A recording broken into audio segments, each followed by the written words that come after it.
Good morning, students.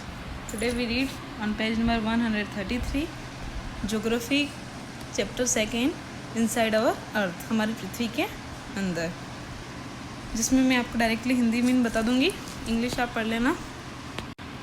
हमारी पृथ्वी जो है वो उनका निर्माण 5 बिलियन ईयर्स के पहले हुआ था। शुरुआत में ये बहुत ही गर्म थी और गर्म होने के कारण पिघलती भी थी, लेकिन मिलियन ईयर पहले धीरे धीरे ये ठंडी होती गई। उसके बाद जो आज हमारे अर्थ का शेप है उस शेप में ये चेंज होती गई। और फिर जो भारी भारी तत्व होने लगे, जैसे कि निकल है, आयरन है, तो वो सब हमारी पृथ्वी के अंदर वाले पार्ट्स में इकट्ठे होते थे। तो वहीं जो हल्के तत्व होते थे, जैसे सिलिकॉन है, एल्यूमिनियम, मैग्नीशियम, ये हमारी पृथ्वी के ऊपर वाले भाग पर पाए जाते हैं। हम देखते हैं कि हमारी पृथ्वी पर सभी अलग अलग लैंड फॉर्म पाए जाते हैं, जैसे कहीं पर ओशियन है तो कहीं पर सी है। और ये सारे जो सरफेस है वो सारे उसके इंटरनल और एक्सटर्नल फोर्स के कारण चेंज होते हैं। अब एक्सटर्नल फोर्स जो होता है, जैसे कि मौसम चेंज होना, मिट्टी का कटा होना, जैसे वो भी उनके जो एजेंट होते हैं, वाइंड, वाटर, ग्रेविटी और आइस मूविंग, उन सब के कारण होता है। और उसके बाद उसकी जो नेचुरल प्रोसेस है वो मिलियन ईयर से जो चलती आ रही है वो अभी भी कंटिन्यू है। उसके बाद इंटरनल फोर्स, अब पृथ्वी पर बहुत सारे इंटरनल फोर्स होते हैं, जैसे कि हम जब चीज़ें इधर से उधर जाती हैं तो भूकंप वगैरह आना, और ये भी जो होता है वो एक्सटर्नल फोर्स के कारण ही होता है। और अब हमारी पृथ्वी का जो इंटरनल स्ट्रक्चर है वो हमें इस बात का ज्ञान देता है कि यहाँ का नेचर किस तरीका का कैसे है, और यहाँ का जो लैंड फॉर्म है वो किस तरीके से कैसे बना है। अब हम देखते हैं कि हमारी पृथ्वी जो है वो अंदर से कैसी है, यानी ऊपर से तो हमें ब्लू और ग्रीन दिखाई देती है। अब उसके अंदर कैसा है वो हम पढ़ेंगे। जैसे कि अगर हम पृथ्वी को मान लो वर्टिकल रूप में काट दें तो हमें मिलेगा कि इसमें जो है अंदर अलग अलग लेयर हमें मिलेगी, जैसे कि यहाँ पर आपको ये पिक्चर्स में दिखाई गई है। इस तरीके से हमें अलग अलग लेयर मिलेगी। अब उन लेयर जो है उसको क्रस्ट कहा जाता है, मेंटल कहा जाता है और क्योर कहा जाता है। अब क्रस्ट जो है सबसे ऊपर वाली लेयर है, फिर उसके बाद आती है मेंटल लेयर, फिर आता है आउटर कोर और फिर आता है इंटर कोर, यानी कोर के दो भाग है, आउटर और इंटर, है ना। ऐसे 3 लेयर हमें मुख्य रूप से दिखाई देगी। फर्स्ट हम पढ़ेंगे क्रस्ट के बारे में। ये सबसे टॉप मोस्ट लेयर होती है जो कि सॉलिड पार्ट होता है, यानी जो ठोस पदार्थ होता है। अब ये मुख्य भाग है जो कि पृथ्वी का भूपटल माना जाता है, जहाँ पर भूकंप वगैरह आते हैं। अब ये एनालिसिस किया गया कि भूकंप वगैरह आने के कारण ये जो मटेरियल उनके ऊपर प्रेजेंट है, जो सॉलिड, लिक्विड और विस्कस स्टेट जो है, उनकी मात्रा कम ज़्यादा होने के कारण और टेम्परेचर बढ़ने के कारण ये सब चीज़ें उसमें होती है। अब जो भूपटल है ये हमारी पृथ्वी का सबसे पतला भाग माना जाता है, क्योंकि इसकी जो मोटाई होती है वो 8 किलोमीटर से 50 किलोमीटर तक होती है। अब क्रस्ट जो है उसके 2 लेयर होती है, अपर क्रस्ट और लोअर क्रस्ट। अब ये जो क्रस्ट है, जो अपर क्रस्ट है उसको सिल के नाम से भी जाना जाता है, क्योंकि ये सिलिकॉन और एल्यूमिनियम, तो सिलिकॉन का सी और एल्यूमिनियम का एल, उससे मिलकर सिल बनता है। और ये लेयर जो है वो, और ये लेयर जो होती है वो ओशन फ्लोर के बराबर होती है। जैसे ओशन का फ्लोर जो होता है 30-50 किलोमीटर थिक होता है, वैसे उसका भी 30 to 50 किलोमीटर तक होता है। अब और इसके बाद ये 5 से 10 किलोमीटर तक पतली होती है। इसका जो डेंसिटी एवरेस्ट होता है वो 2.7 ग्राम या फिर सेंटीमीटर क्यूब होता है। अब ये क्रस्ट भूपटल का भाग जो होता है वो एक सिंगल आवरण नहीं होता है, ये बहुत सारी प्लेट है, जैसे टेक्टोनिक प्लेट्स है, इन सब का मूविंग प्लेट्स का कॉम्प्राइज होता है। और ये प्लेट जो है वो पृथ्वी के इंटरनल फोर्स के कारण ही इधर उधर चलती रहती है। अब हम पढ़ते हैं द मेंटल। अब ये लेयर जो होती है वो जो इनर लोअर क्रस्ट होता है उसके नीचे होती है, जिसको मेंटल लेयर कहा जाता है। ये जो है मोटी लेयर है, ये कम, इसकी जो गहराई होती है वो 2900 किलोमीटर तक होती है। उसके बाद ये लेयर जो होती है आयरन, सिलिकॉन और मैग्नीशियम से बनी हुई होती है। पृथ्वी का ज़्यादातर जो भाग है वो मेंटल है। इसके साथ साथ ही इसका जो एवरेज डेंसिटी जो होती है वो 3.5 to 5.5 ग्राम से लगाकर सेंटीमीटर क्यूब तक होती है। अब जो मोल्टन रॉक्स होती है, यानी जो पिघलने वाली चटाई, जो मैग्मा होता है वो यहाँ पर प्रेजेंट, यहाँ वो मेंटल एरिया में होता है। अब द क्योर जो होता है वो सबसे नीचे वाली लेयर होती है, जो कि 3500 किलोमीटर इतना उसका रेडियस होता है। अब ये जो 2 भागों में बटी हुई होती है, इनर कोर और आउटर कोर। अब इनर कोर जो होता है उसमें ज़्यादा हाई प्रेशर होता है और वो सॉलिड भाग होता है और उसका टेम्परेचर जो होता है 4000 से 5200 डिग्री सेल्सियस तक होता है। आउटर कोर जो होती है वो पिघलने वाली होती है, उसका टेम्परेचर जो होता है वो 2200 डिग्री सेल्सियस से लगाकर 4000 डिग्री सेल्सियस तक होता है। उसके साथ साथ इसकी जो डेंसिटी जो एवरेज होता है वो 5.1 से लगाकर 13 ग्राम सेंटीमीटर क्यूब तक होता है। और दोनों कोर की जो लेयर है वो दोनों आयरन से और निकल से मिलकर बनती है, इसलिए इसको नाइफ कहा जाता है। Earth crust and its material, पृथ्वी का भूपटल और उनका मटेरियल। अब पृथ्वी का जो क्रस्ट है वो भूपटल जो है वो ज़्यादा चट्टानों से मिलकर बना होता है और चट्टानें बहुत ही हार्ड होती है, जैसे ग्रेनाइट और सॉफ्ट में जैसे कि सैंड और क्ले वगैरह होता है। अब इसके जो मेन कंपोनेंट है वो है रॉक और मिनरल्स में जैसे केमिकल है और कंपाउंड्स ये सारे मिलते हैं जो कि नेचुरली मिल जाते हैं। वहीं पर अलग अलग अनुपात में इनऑर्गेनिक कंपाउंड्स भी पाए जाते हैं, जैसे कि क्वार्ट्ज है। और अब कुछ मिनरल्स होते हैं जो कि सीधे नॉर्मल एक ही तत्व से मिलकर बना होता है, जैसे गोल्ड है, सल्फर है, फिर वहीं ग्रेफाइट भी, कार्बन वगैरह है। और कुछ मिनरल्स जो होते हैं केमिकल्स वगैरह से की विशेषता से मिलकर ही आपस में परस्पर क्रिया के कारण बनते हैं। अब चट्टानें जिसके अंदर हमें कुछ मिनरल्स मिलते हैं, जैसे आयरन, कॉपर, गोल्ड, ये इन सबको ओर्स कहा जाता है, यानी कि अयस्क कच्चे तत्व कहा जाता है। फिर कुछ मिनरल्स होते हैं जो क्रिस्टल्स है, ये बहुत ही कम पाए जाते हैं, लेकिन ये जो होते हैं बहुत ही कीमती पत्थर होते हैं, है ना। इनको हम रत्न कह सकते हैं। तो ये चीज़ें भी हमें रॉक चट्टानों में मिलती। अब चट्टानें जो हैं वो अलग अलग बनावट, ढांचों में और रचनाओं में अलग अलग पाए जाते हैं। और स्पेशली रॉक जो है उनको 3 भागों में बांटा गया: अग्निमय चट्टानें, अवसादी चट्टानें और कायांतरित चट्टानें। अब फर्स्ट हम पढ़ेंगे आइजेनिस रॉक्स। अब इन चट्टानों को प्राइमरी रॉक्स कहा जाता है। ये चट्टानें जो है वो मैग्मा के ठंडे होने पर बनती है, जो कि पहले गर्म होने पर मैग्मा होता है और जब ठंडी हो जाती है तो ये चट्टानों के रूप में बढ़ जाती है।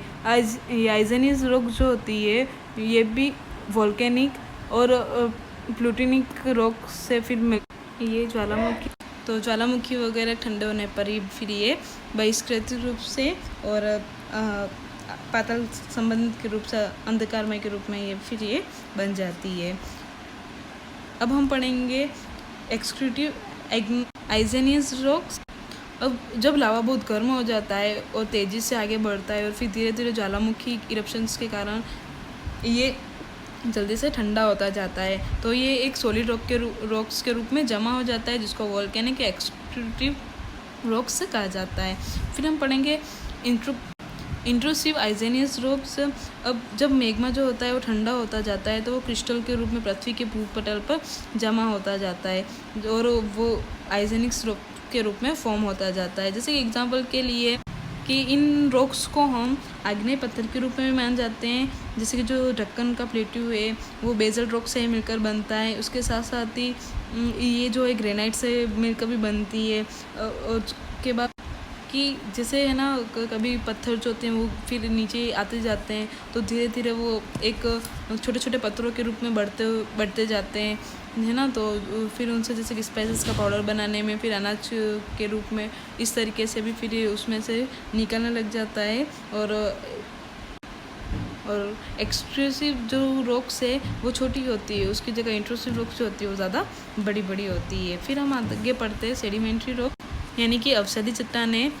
अब जैसे कि आइजेनिस रॉक जो होती है वो धीरे धीरे नीचे गिरती जाती है और टूटती जाती है, उसके कारण और मौसम के बदलाव के कारण, जैसे कभी पानी के साथ, हवा से, कभी सूर्य की किरणों से, कभी बरसात के कारण ये छोटे छोटे टुकड़ों में बढ़ जाती है। कभी कभी जैसे हवा में इधर उधर हवा से, फिर पानी बहने से, बर्फ़ पिघलने से, तो इन सब से फिर ये जो पत्थर होते छोटे छोटे फिर एक जगह जमा हो जाते हैं और ये अवसादी चट्टानों के रूप में बन जाती है।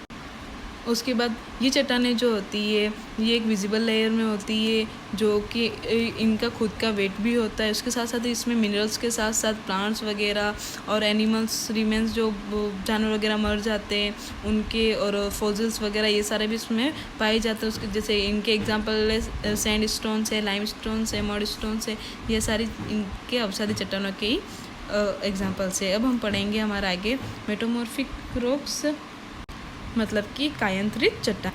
अब जैसा कि इसका नाम है कायांतरित चट्टान है, उसी तरीके से ये क्या होता है कि जो पहले की पत्थर होते हैं उस फॉर्म में ये वापस से चेंज होती जाती है। अब ये तब बनती है जब कोई अगर चट्टानें और पत्थर वगैरह होते हैं तो उनका टेम्परेचर जो है वो अलग हो जाता है, अचानक से टेम्परेचर बढ़ जाता है या कम हो जाता है, तो उस कंडीशन में इन पर प्रेशर बनता है और फिर ये जाके ये अपने वापस से जो पहले वाली ओरिजिनल फॉर्म में ये आ जाती है और इन चट्टानों का फिर कायांतरित चट्टानें जो है वो बन जाती है। अब ये टेम्परेचर के प्रेशर से कभी हाई हो जाता है, कभी बहुत ज़्यादा टेम्परेचर बढ़ने के कारण और कभी बहुत कम बनने के कारण इसमें जो मिनरल्स वगैरह होते हैं अलग अलग वो सारे बाहर निकलते हैं, जैसे कि रिक्रिस्टलाइजेशन होता है इनका, ये सब तो वो उसी कारण से होता है। अब कायांतरित चट्टानों के एग्जांपल यहाँ पर है ओरिजिनल रॉक और ये अवसादी चट्टानों कायांतरित चट्टान है। अब जैसे कि लाइमस्टोन जो है वो अवसादी चट्टानों के रूप में है, तो ये जब वापस इन पर प्रेशर डाला जाएगा किसी टेम्परेचर का ये, तो ये मार्बल के रूप में चेंज हो जाएगी। वहीं ये शेल या क्ले तो वो स्लेट के रूप में चेंज हो जाएगी। उसी तरीके से ग्रेनाइट, सैंडस्टोन्स, कोयल जो है जीनियस, क्वार्टिज़ाइट और ये ग्रेफाइट के रूप में चेंज हो जाएगी, है ना। ये एक दो तरह के पत्थर के नाम ही हैं। अब और ये जो चट्टानें होती है ये बहुत ही हार्ड होती है। अब हम पढ़ेंगे रॉक साइकिल। अब रॉक साइकिल जो है वो एक बहुत ही सिंपल और वाटर साइकिल के जैसा ही फॉर्मेशन है इनका भी। जैसे कि फर्स्ट है आइजिनियस रॉक होती है जिसको प्राइमरी रॉक कहा जाता है। ये जो चट्टानें होती है ये पेरेंट्स रॉक के रूप में मानी जाती है, जिससे कि दूसरे मटेरियल्स वगैरह बनते हैं, दूसरी चट्टानें इससे फॉर्म होती है। अब ये चट्टानें जब मौसम की चेंज के कारण या नीचे गिरने के कारण किसी कारण से ये नीचे गिरती है और टूट जाती है तो वो सेडिमेंट्री रॉक्स के रूप में चेंज हो जाती है। जब सेडिमेंट्री रॉक जो है वापस से उन पर टेम्परेचर का प्रेशर बनता है, उनको गर्म किया जाता है, तो वो मेटामॉर्फिक रॉक्स के रूप में चेंज हो जाती है। ये इन रॉक्स को जब वापस से पिघलाया जाता है, इन पर वापस से वही टेम्परेचर का प्रेशर डाला जाता है या फिर पृथ्वी के अंदर डाल दिया जाता है और वापस या तो मैग्मा के अंदर मिक्स कर दिया जाता है, तो ये वापस से आइजिनियस रॉक के रूप में चेंज हो जाती है। इसी तरीके से इनका जो साइकिल है वो ऐसा चलता ही रहता है। जैसे कि डायग्राम में यहाँ पर दिया गया है, इस डायग्राम के रूप में हम उसको समझ सकते हैं। अब जैसे कि ये आइजिनियस रॉक है, ये मैग्मा के अंदर से निकलती है, इनको मौसम के बदलने के कारण सेडिमेंट्री में चेंज होती है। सेडिमेंट्री में भी वो मौसम के या फिर टेम्परेचर के कारण ये वापस से ये मेटामॉर्फिक रॉक्स के रूप में चेंज होती है और वापस अगर इनको पिघलाया जाए तो ये वापस से मैग्मा में डाला जाए तो वापस इस जो आइजिनियस रॉक प्राइमरी रॉक होती है उनमें चेंज हो जाती है। रॉक्स और उनके उपयोग। अब जो चट्टानें होती है इसकी स्टडी को पेट्रोलॉजी यानी शिला विज्ञान कहा जाता है। अब चट्टानों के जो उपयोग है वो सभी अलग अलग है। अब जैसे कुछ रॉक्स है जैसे बिल्डिंग बनाने में यूज़ होते हैं, ग्रेनाइट, बेजल, मार्बल, सैंडस्टोन का। फिर कुछ फ्यूल में जैसे कि कोयल, पेट्रोलियम। कुछ है केमिकल के रूप में पोटेश, फॉस्फोरस, ये सारे। फिर कुछ है तो मेटल्स के रूप में आयरन, गोल्ड, कॉपर। कुछ जो है प्रीसियस कीमती पत्थरों के रूप में होते हैं जैसे जेम्स, डायमंड, और कभी कभी ये फॉसिल्स के रूप में भी यूज़ किए जाते हैं। यहाँ पर हमारा चैप्टर फिनिश होता है। Now we come on the practice time. First कि ज़्यादा का इन्फॉर्मेशन पृथ्वी के इंटरनल स्ट्रक्चर से तो किससे मिलती है, तो वो मिलती है सेस्मिक वेव से, भूकंप की लहरों से।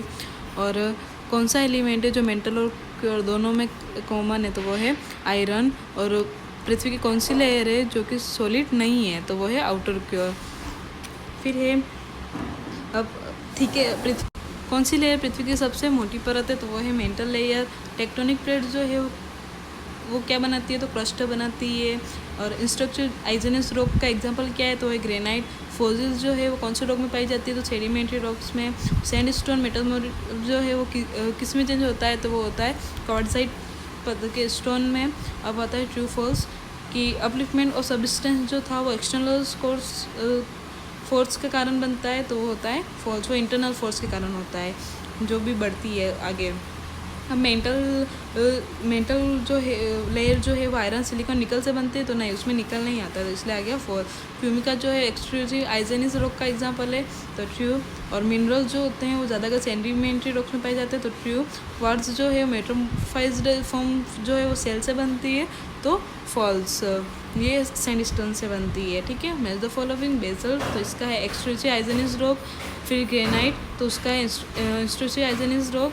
और फिर लाइमस्टोन है, तो उसका आंसर है सेडिमेंट्री रॉक्स। फिर जीनियस है, तो इसका आंसर है मेट्रोमॉर्फिक रॉक्स। और नाइफ है, तो उसका आंसर है क्योर। और हमारे यहाँ क्वेश्चन आंसर जो आपको ग्रुप में भेज दिए जाएंगे और हमारे चैप्टर फिनिश हो